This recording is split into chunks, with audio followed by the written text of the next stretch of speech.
morning, everybody. Good morning, teacher. Yeah, right. We're going to look at especially Proverbs 7 today, a little bit of Proverbs 6. But before that, I wanted to have a little sort of excursus and discuss an aspect of the book of Proverbs. You may note, as we're going through this, how very, very practical Proverbs is. It really deals with the kind of real sort of problems and troubles that we have in life, and it does a lot of relating the kinds of sins that we engage in, the kinds of misbehaviors and troubles we get ourselves into, and an underlying condition of the heart. So I wanted to take a look at just a sampling of ways in which we can think about. What I've done is I've sort of titled this, From Where Comes Our Sinning, okay? So we do things, and the things that we do oftentimes sort of should reveal something in ourselves. But what is the trouble? We can say it's flowing from our heart, we know that.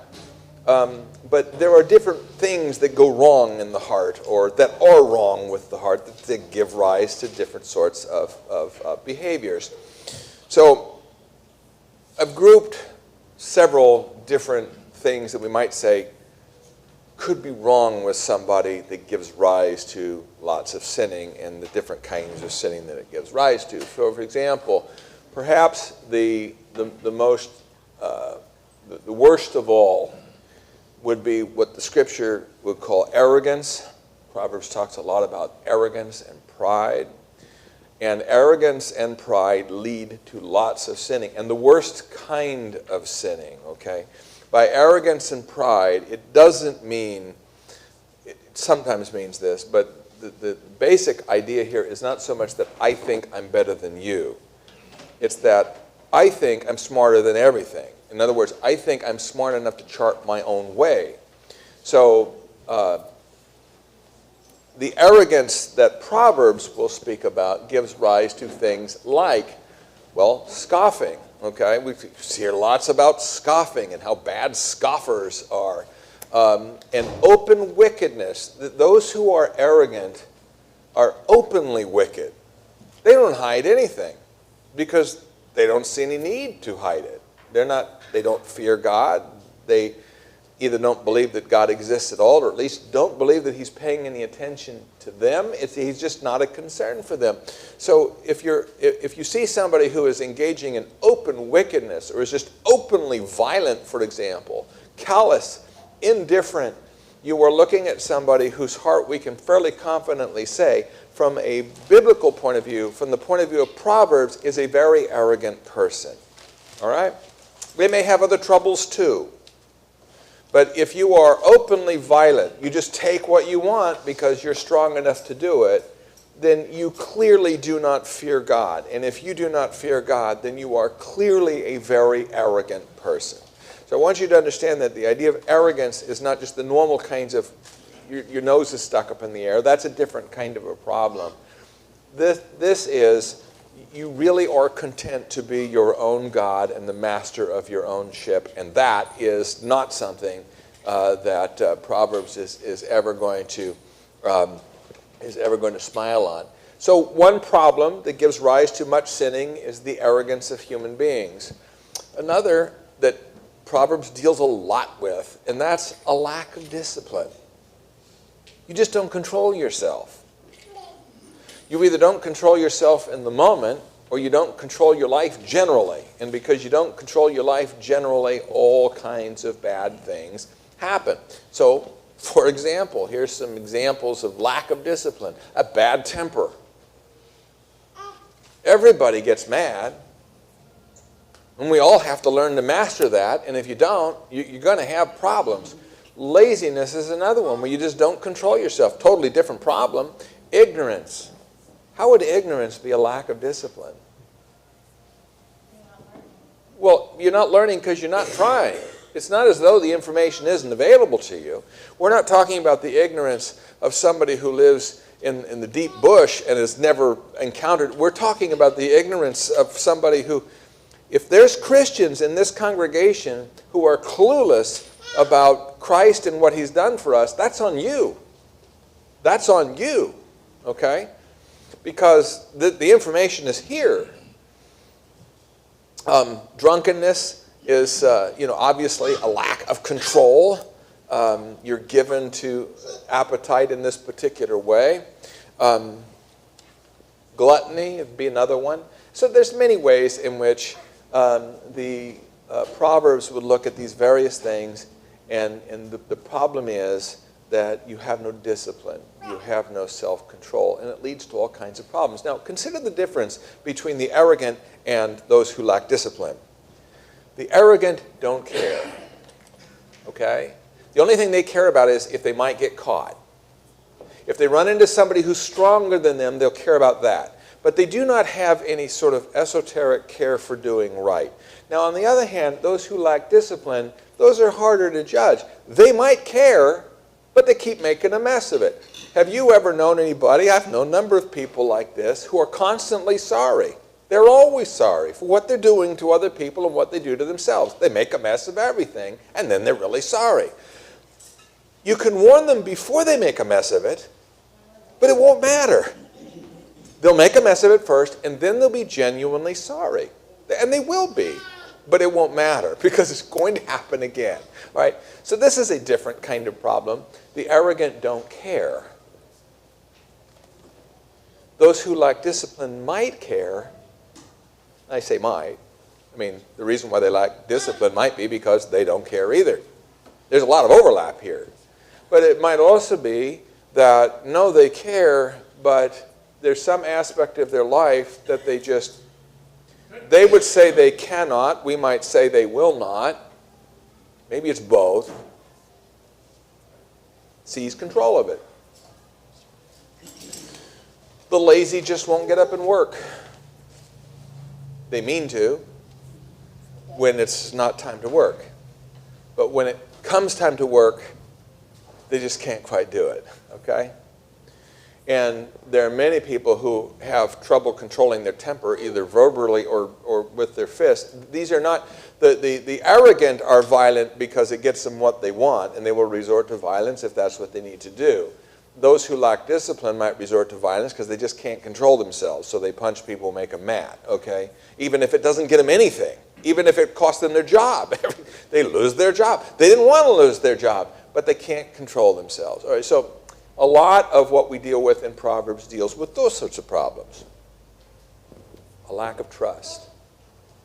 A lot of what you see in Proverbs is exploring what happens when we do not trust God. And bad things happen when we do not trust God. Now, for example, one of the worst things is moral cowardice. What do I mean by moral cowardice? You know what the right thing is, but you don't do it. When it comes time, you fail. Okay?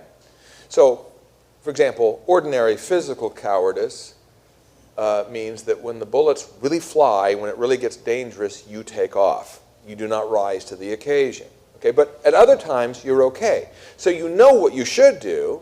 You know what others, you commend others for doing this.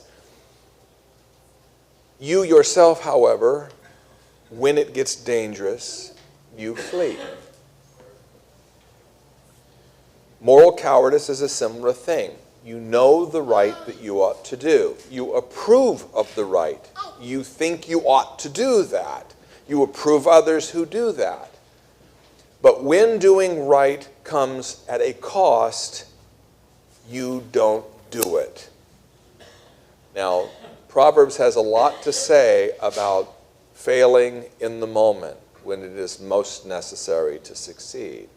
And of course, if you fail in that moment, one spot it just says, just plainly, your strength is weak. I mean, you don't have any. You just, okay.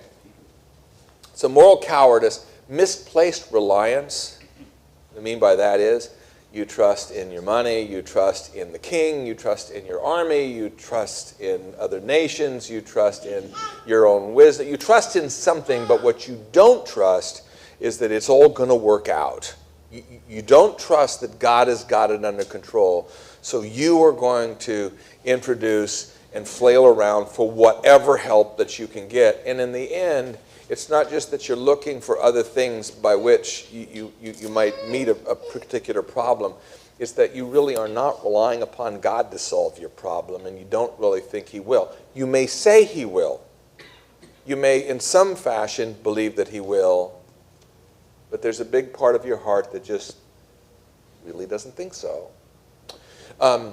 Fear of things in the world, anxiety, because, well, you just don't trust that God is going to make sure that your next meal will be there for you. An awful lot of mischief happens because of this. Anger and bitterness. I think about anger and bitterness associated with this, particularly those who are continually angry and bitter about how the world is going or how things are going in other people's lives or their own life. Because ultimately, they are simply not trusting that God is in control and his plan is better than yours. They're not able to overlook the fact that I don't like this is unjust and unfair, and rather than making their peace with it, not necessarily saying that it's just and fair, but still being able to believe that God's will can be done and victory can be gained, even though all these things are going wrong, okay? Contentment happens when we trust in God and really believe that he is in control and does know what he's doing, and that all things really do work together for good for those who love him, and that his blessing really is on those who fear him. And we absolutely know that those who are arrogant and wicked and so forth will not inherit the land. We know that those who trust in the Lord will. And that leads to very good things, and the lack of that trust leads to a lot of very bad things. In many ways, those who lack trust, of course, that tugs at all of us, right? Not all of it. Some of us have a lot of discipline, and we look at people without discipline, and we just say, what is the matter with you? Grow up and do right. You know what you should do. Nobody has any sympathy for the arrogant. If you really think that you're better than God, if you really think that you know better or will just take what you want because you think you're impervious to God's judgment, then your condemnation is just. But the lack of trust gets us all at various times, because all of us are now and again tempted to shrink back, okay, because we're not sure. We don't have that kind of faith that we are just very, very confident. I don't mean saving faith. I just mean the faith that says God is in control. Everything is going to be okay. I'm going to turn this over to him. I'm going to sleep well tonight. So Proverbs talks a lot about the things that people do because they just, and in the end, they're just not trusting God. And here, this last one, a lot of sinning happens, and this is sort of a lot of the paradigmatic sin that we talk a lot about, is because of illicit secret desires. In our hearts are a lot of things that we do not want others to know about, that we don't even necessarily want to admit ourselves. There are desires that we have. We know they're wrong.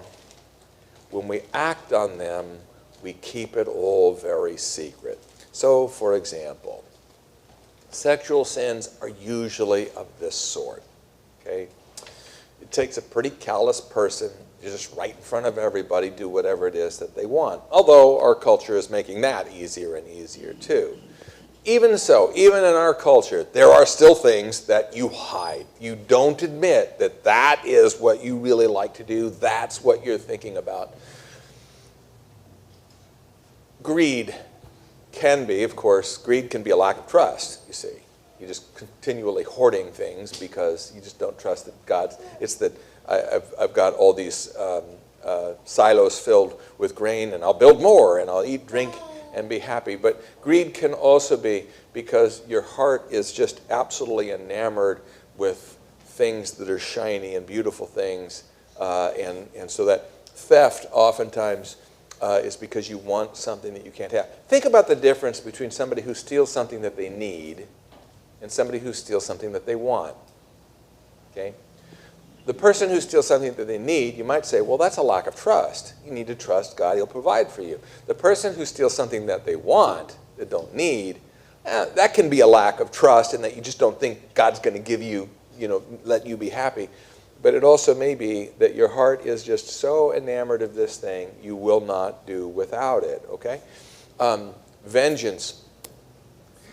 And I'm thinking now, not of the guy with the bad temper, I'm thinking of the person who sits darkly plotting and planning.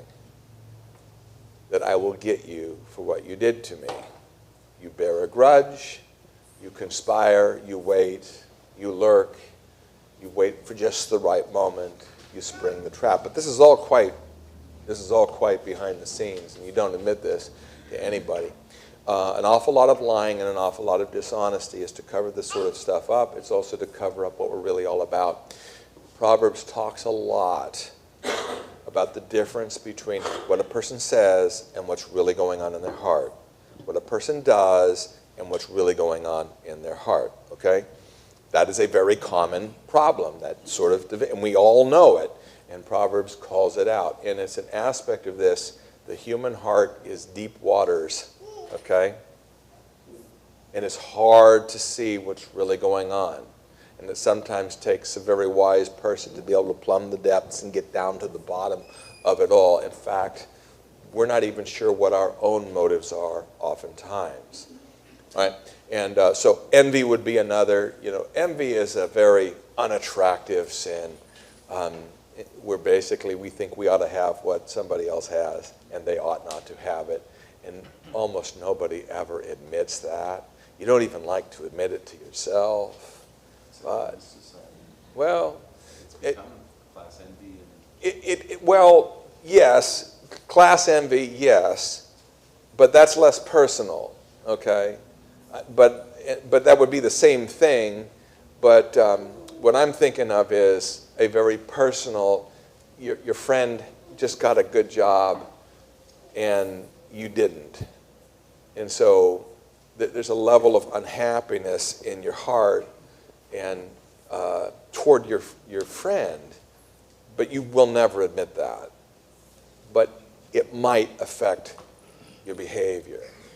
So Proverbs talks a lot about these sorts of things that are driving. So in other words, the arrogance, the lack of discipline, lack of trust, or illicit secret desires are the things, or some things that can be going wrong in our heart that lead to all these sorts of behaviors.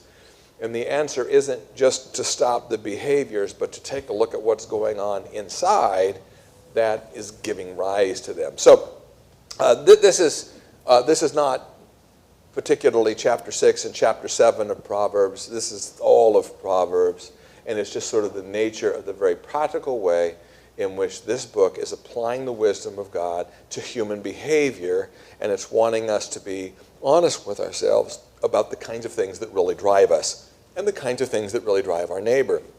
Proverbs is filled with warnings not to trust that what you see is what you get, okay? Because there are things that cause people to do what they do, and it's not necessarily what they're telling you. Any thoughts on this just kind of basic idea?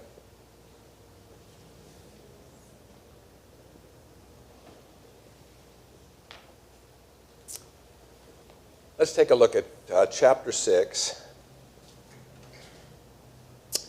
And we're going to take a look at a part of chapter 6, and then we're going to jump to chapter 7. Chapter 6, verse 6. Here is a little discussion regarding laziness. Go to the ant, O sluggard. Consider her ways and be wise. Without having any chief, officer, or ruler, she prepares her bread in summer and gathers her food in harvest. How long will you lie there, O sluggard? When will you arise from your sleep? A little sleep, a little slumber, a little folding of the hands to rest, poverty will come upon you like a robber, and want like an armed man. It's a nice little poem to the sluggard, okay? And nicely expressing what's the matter with you. It gives a very obvious, if you don't work to plant in the springtime and you don't harvest in the fall, like the grasshopper, you're going to be very, very hungry in the winter, and then you're going to be all upset, and you're going to suffer for this. And I'm telling you now, so why don't you get up? Why doesn't the sluggard get up? It's one of the mysteries of the ages, isn't it? Does the sluggard not realize this? I mean, you don't have to be very old or very clever to know that if I don't make preparations now, I'm going to pay later. But for a lot of people, it just, what's that? Somebody else will take care of it. Yeah, that's the justification. That's the kind of thought that might go on. But I mean, if you were to press them, are you sure? I'm sure. Really? Or is it just, I'd rather put off to tomorrow whatever I can? Why do today what you can put off until tomorrow? I mean, listen, that is a slogan near and dear to me. I like putting off until tomorrow what I can. But there does come a time when I realize tomorrow's going to be too late. I really better get going on this now. But there are people who don't. All right, so this is a lack of discipline, and they're not wise, because a wise person sort of looks at the land and realizes what needs to be, and a wise person realizes that, God is not going to send ravens necessarily to drop food in your mouth, and God is more than happy to let you suffer if you do this. Is it really worth it? Okay. So much for the sluggard. Now let's turn to chapter 7. Chapter 7 is a very interesting chapter, a very picturesque chapter that is going to talk more. The topic is adultery. Remember, there's a lot in Proverbs about adultery. And we'll talk more about that in a minute, how come that is. But in this particular thing, it just paints an entire scene. And what we want to do is we want to analyze the scene and see what different things that it is telling us about this. Chapter 7 begins with, as many of the sections of the first part of Proverbs, with a little encomium to the value of wisdom. My son, keep my words, treasure up my commandments with you. Keep my commandments and live. Keep my teaching as the apple of your eye. Bind them on your fingers. Write them on the tablet of your heart. Say to wisdom, you are my sister.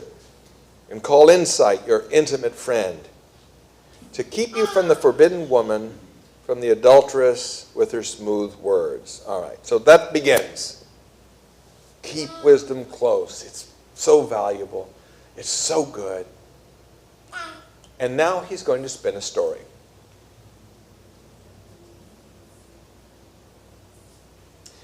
Verse 6 says, for at the window of my house I looked out through my lattice, and I have seen among the simple, I have perceived among the youths, a young man lacking sense, passing along the street, near her corner, taking the road to her house, in the twilight, in the evening, at the time of night and darkness.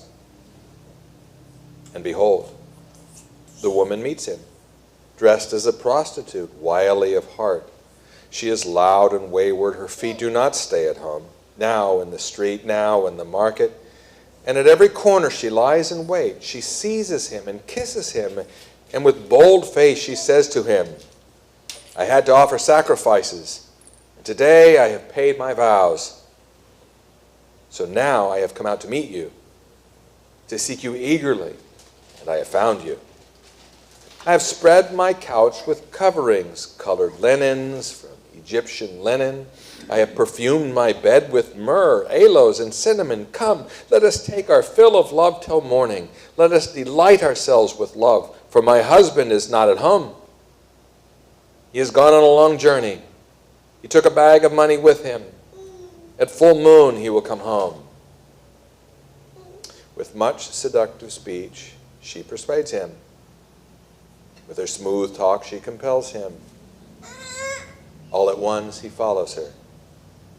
As an ox goes to the slaughter, or as a stag is caught fast till an arrow pierces its liver, as a bird rushes into a snare, he does not know that it will cost him his life.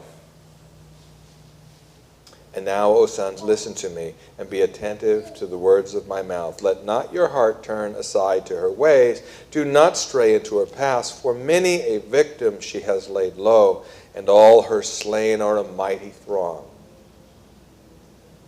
Her house is the way to Sheol, going down to the chambers of death. That is a very lengthy picture. Absolutely as appropriate, as understandable today as ever it was.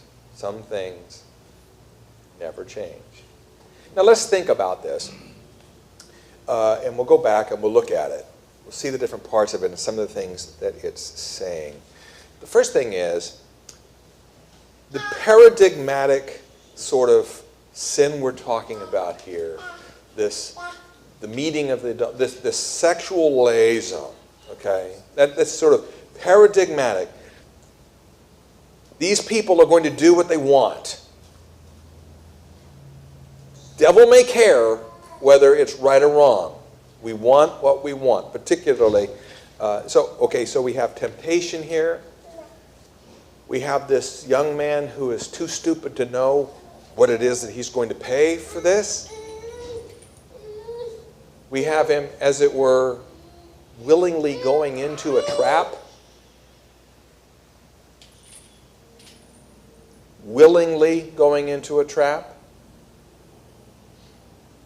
We have the trap sprung, and now it's too late. And all because what? He had this desire in his heart. He knew it was wrong, but he didn't care. At least for now, he doesn't care. Now, all of us have had the experience of wanting something that we shouldn't have and just don't ask questions, okay? I'm not going to stop and pray. If I stop and pray, you're not going to say I'm not going to stop and pray, but you won't stop and pray because there's something that you want. And it may be of a sexual nature, or it may be one of these other things. Your enemy has fallen into your hands. You now have an opportunity to get back at him. And if you were to stop and say, what would Jesus do if all of a sudden that would rush over you? You would have to stay your hand. But you will not allow that to happen, because you know exactly what would happen. If you start praying to Jesus, you know exactly what would happen. He'll screw everything up, won't he? You know what you want. In this case, the sin that we're dealing with, the secret sin that we're skulking around, making sure that we have, but nobody can see, is a sexual sin. But there are other sins that we can fall into here. And one of the things about this, when I talk about secret sins, let's think about the difference between the secret sins and these others that I've talked about. The arrogant are not secret. They don't care.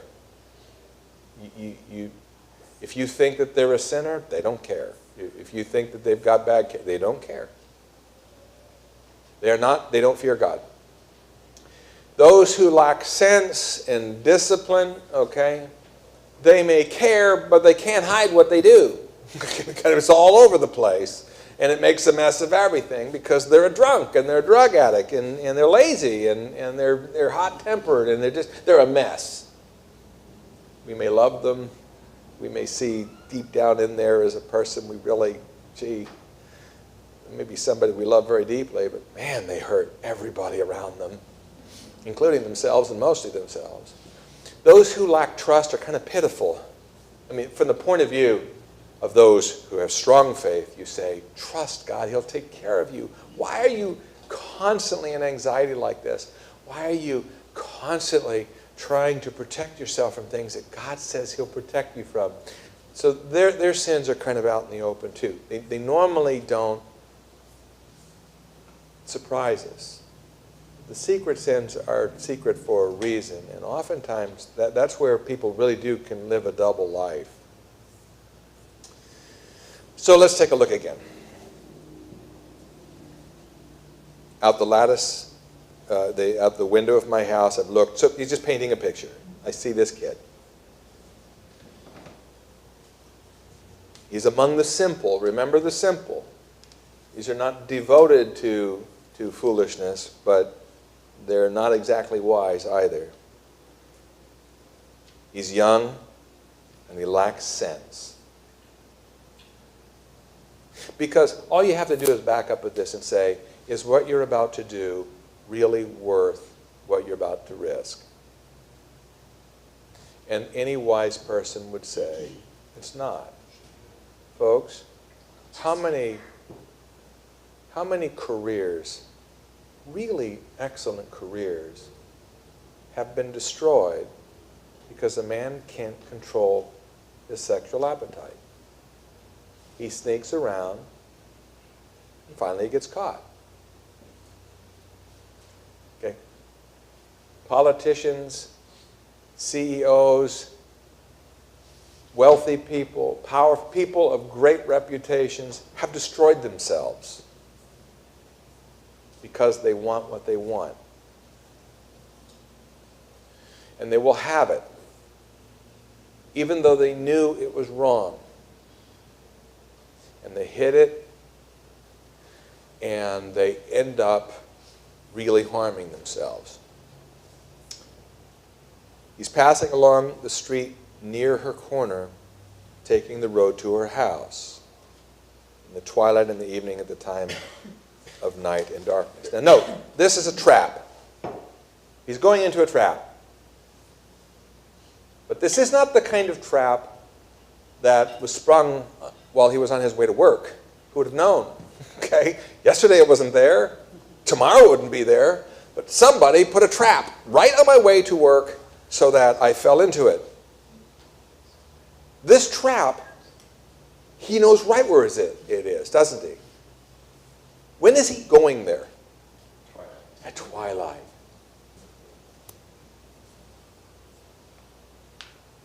And it says here, he's taking the road to her house. Now, think about how temptation often, sexual temptation definitely, but also stealing. Usually, some stealing is just kind of impulse. You see it, take it. But a lot of times, you see it, and then you start thinking about it, and you start plotting how this can work. Okay? And you put yourself in a position where you can steal, or you can defraud, or otherwise embezzle. You put yourself in a position where nobody's watching. Embezzlement doesn't happen in front of everybody, and it usually doesn't happen by accident. That is to say, you suddenly find yourself with a pile of money that you could easily take some. You work yourself into a situation where you look and see how the system could be exploited, and you, without ever saying to yourself, I am going to steal money. I am going to steal this money from this business. And this is what I'm going to do. I'm going to fraudulently produce certain documents that are going to hide the fact that money is disappearing, and by the time they figure it out, I'm going to be out of town. Nobody does that. They quietly just accidentally sort of produce that document. And then they just sort of accidentally put the money, obviously I'm being tongue-in-cheek, it's not accidental, but they're not admitting it to themselves. I am stealing this money. Maybe they say, I'm borrowing the money. Of course I will repay it. And by the time I repay it, by the time they would find out about it, I will have repaid it. Are they going to repay it? They're not going to repay it. Anybody would know you're not going to repay it. You think you're going to repay it. Do you really think you're going to repay it? Well, you can't be very honest with yourself. This young man did not say, I'm going to go to a prostitute. Today's the day. But he's been thinking about it for a long time. He knows where she lives. He knows what time to show up there so that everybody doesn't see and point, and he realizes I can't go through with this. He knows how to do this. But he never says to himself in advance, okay, in order to go to this prostitute, in order to have this liaison, this is what I have to do. I'm going to have to head over this way. But I don't normally go there, but I'll have to have a reason why I'm going to go over there. And then I'm going to go at a time of night when nobody's going to be able to recognize me, and I'm just going to mosey on over there, and I'm going to do what I'm going to do. He does not say that. For some reason or another, he finds a reason to go that direction. Happens to be the direction of her house. But of course, that's not where I'm going. He's saying this to himself. Well, I have to go at this hour because, doggone it, I waited too long, and it's kind of late, but here we are. Now, of course, this is an accident on purpose. He is manipulating the situation because inside this is what he wants, but he doesn't want to admit it, even to himself. He won't admit it to anybody else. But this is what he's doing. It's very clear. Now, she's different. And she's part of this calculation here. And it could go the other way. It could be the woman who's being lured. It's a different way, it's a different dance that works, but it's the same basic thing. We've got one person who's just kind of accidentally on purpose showing up. And we have the other person who's waiting, okay? She's waiting. Behold, the woman meets him. She was waiting for him, or somebody like him. Dressed as a prostitute, wily of heart, which means she's quite intentional about what she's doing. She's loud and wayward. Her feet do not stay at home, because if your feet stayed at home. So if he behaved himself, this wouldn't happen. If she behaved herself, this wouldn't happen. Now, she is going to fit more in the arrogant side of things, right? She just doesn't think, she just wants what she wants. And what she wants is probably not sex. What she wants is money. And she knows how to get it. But hers is quite planned. And if you were to ask her, what do you plan to do tonight? She'd say, well, I'm going to dress as a prostitute and wait for somebody to come by. I need to make some money. I mean, she might very well say that. Because she's not, she might be ashamed for everybody to find out about it, but she is not going to be very dishonest with herself. He is dishonest with himself and everybody else. Now in the street, now in the market, at every corner she lies in wait for opportunities. If you go to the lake and fish in one spot, and you don't catch anything for a half an hour, and you just decide, well, I'll put in another 4 hours and see if something comes by, it's probably not the best approach to fishing. You try different places. Well, so does she. She goes roundabout and does what it is that she needs to do in order to increase her chances. She seizes him and kisses him with bold face. She knows what she wants. So much does she know. She says, and here's the irony here, I had to offer sacrifices, and today I have paid my vows. So now I have come out to meet you, to seek you eagerly, and I have found you. So she has a veneer, at least at times, of being religiously observant. But it's clear that this is not real to her. This is for others to see. She does not care that she's paid her vows, offered her sacrifices. But she does that in order to maintain an air of respectability. Because remember, in part, for this trap to work, he has to show up there, but she has to not be drummed out of town. So if her husband knew that this is what she did, well, he wouldn't be gone like this. There might be other around. So she has to maintain this for everybody but him. Okay? Now I've come out to meet you and seek you eagerly, and I have found you. Well, okay, so let's think about this. You put yourself in a position where you're going to borrow money from the business you work for.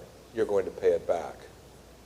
$10,000 that you just, and you're going to pay it all back. Sure is nice having that $10,000. And once you've got it in your hand, then you spend it fairly freely. And you don't worry about, well, no, wait a minute, how am I going to pay that back? That's a different problem. Right now I got the money in front of me. Okay, so this guy here is not being very honest. He's just kind of slinking around. Whoa, here I am. Find myself in this red light district, just the right or the wrong time of the day. Who would have thought? How did this happen? But now when she comes out and she says, it's good to see you. I've been waiting for you. I am all ready for you. And she kisses him. Okay, now what does that do? Now he's all in. Okay? He doesn't have to pretend anymore. What he was kind of hoping would happen, but wouldn't admit that is now happening. So he's delighted. Now at this point, she is leading him along, and he is willingly going. She knows what she's doing. He ought to know what he's doing. He kind of does know what he's doing, but he's too much of a coward to say to himself, this is what I'm doing. And if he had done that, notice she is very honest with herself, but if he had been honest with himself, what would he have done? He would not have shown up at that corner at twilight, okay, because he would have prayed to God, he would have talked to God, and God would have spoiled it all. And that's why he didn't. Okay? That's why he didn't.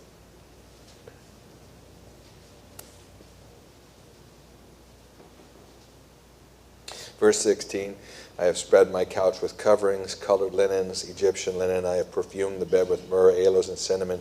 Come, let us take our fill of love till we delight ourselves with love. Okay, so now everything is right out in the open, but it's just the two of them.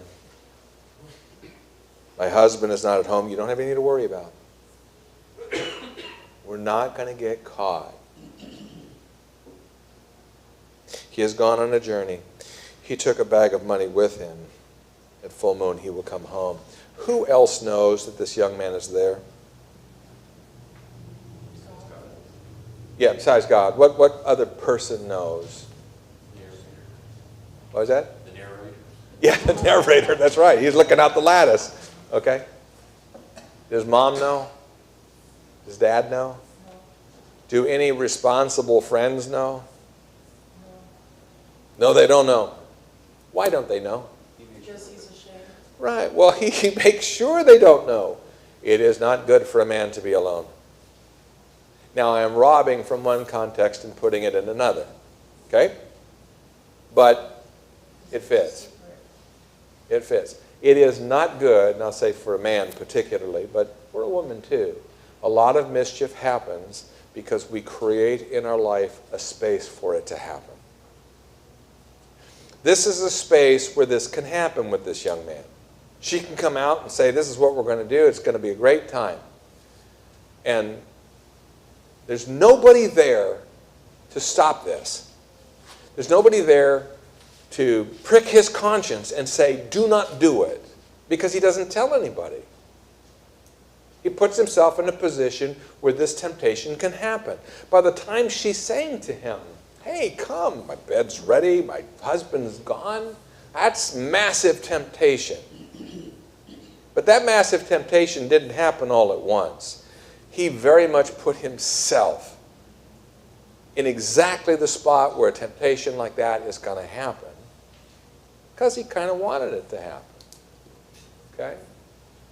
Affairs don't just happen.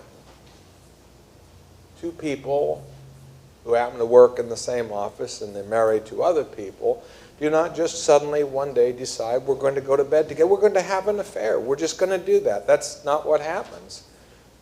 It's preceded by flirting, by conversations that cross from the professional to the not quite so professional, and they may get quite personal. It's two people deciding that they're going to meet for lunch because we just want to have lunch and there's nothing wrong with having lunch and we're not doing anything wrong, but they both know that they're putting themselves in a position where nobody knows that they're going to lunch with this other person. And you are asking for something to happen. Now, it could be that you're asking for something to happen because you want something to happen. It could be that you're asking for something to happen because you're too naive to realize what you're doing. Now, that's being very charitable, but there are people who put themselves in very compromising positions, not realizing just how compromising this is. You're putting yourself in a position that your willpower alone is going to have to stop whatever bad temptation may happen. And that is not a situation that a Christian ought to put themselves in. It might happen anyway. You understand that. The world is a dangerous place. You may, with all your care, find yourself in a position where you could steal. Or you could have this liaison. You could. And you didn't mean to. And now the temptation is there. And now, yes, you are being called upon to just say no and walk away. But most of the time, we find ourselves in those positions because we were either lazy and allowed it to happen, or we kind of wanted it to happen. We're just playing fast and loose with things, and sooner or later, we're going to get bit. And that's what's being described here. She comes on with a very, very powerful temptation. A young man hearing that is probably too far gone. Okay? That might not. You can still look and say, oh, please, son, turn back. It's not too late. But let's face it, if you put yourself in that position, you're asking a lot. So for all of us, we need to be responsible and accountable. It's not good that any of us should find ourselves for extended periods of time in places, perhaps perfectly ordinary, nice places, but where nobody knows where we are. There is nobody to stop us and say, why are you going there? What are you doing that for? What have you got on your mind? Because a little bit with this young man, a little bit at the right time would have stopped the whole thing, most likely. Okay? The way this is being pictured. And of course, there may be another young man who he is as gung-ho as she is, and he's going, but that's a different scenario. This is a scenario where this man intentionally, sort of accidentally on purpose, puts himself in a very vulnerable position because he kind of wants it, but he doesn't realize what he's doing. He doesn't realize what it's going to cost him. Verse 21, with much seductive speech, she persuades him. Well, I don't know how much seductive speech it required.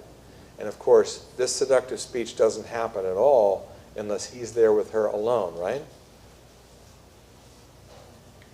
If a man minds his P's and Q's and doesn't find himself alone in rooms with women where they can have conversations like this, it covers a multitude of sins. Because it's not likely that she's going to come out in front of everybody and say, hey, want to have an affair? That's just probably not going to happen.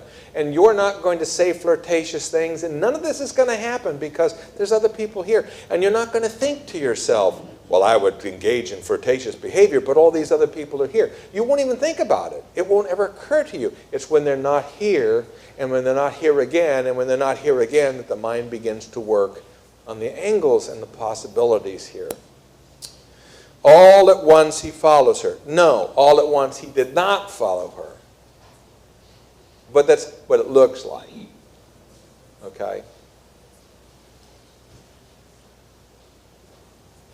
It's just sort of like that old idea of bankruptcy being something that took a very, very long time to develop and then happened all at once. Well, okay, I mean, this is something that he didn't just all of a sudden start following her. But there was a point in which the trap is sprung. And then the very sobering, as an ox goes to the slaughter, the ox has no idea. He knows he's doing wrong. He has no idea what the cost of this will be. he does not know that it will cost him his life. Now, that doesn't mean he will die. But he could. But it does mean that the life that God had called him to is now being traded for this momentary pleasure. And it's not like you can just go back. Our culture is filled with broken homes that are broken because the man or the woman strayed.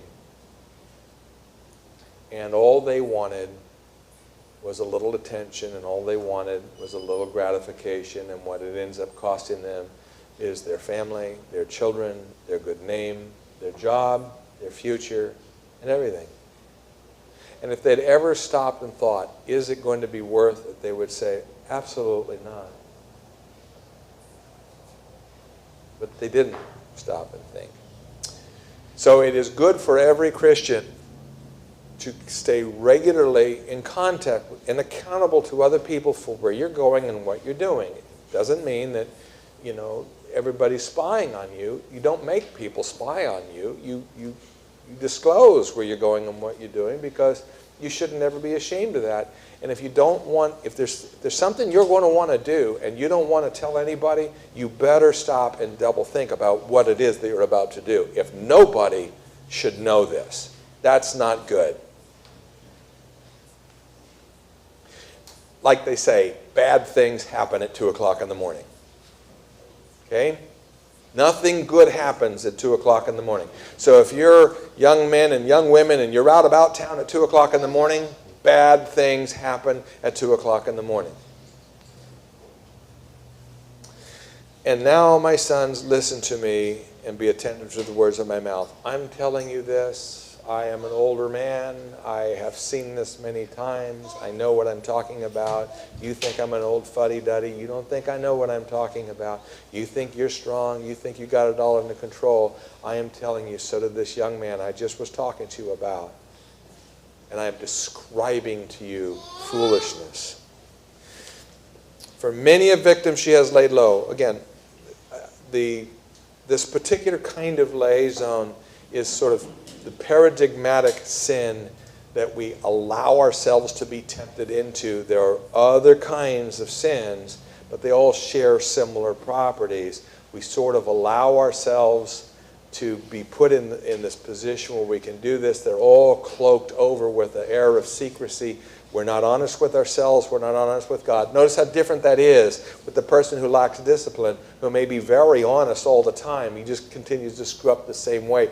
The arrogant who don't bother, they don't care. And those who lack trust are sort of I believe, help my unbelief. Oftentimes that's the kind of thing. For many a victim she has laid low, and all her slain are a mighty throng.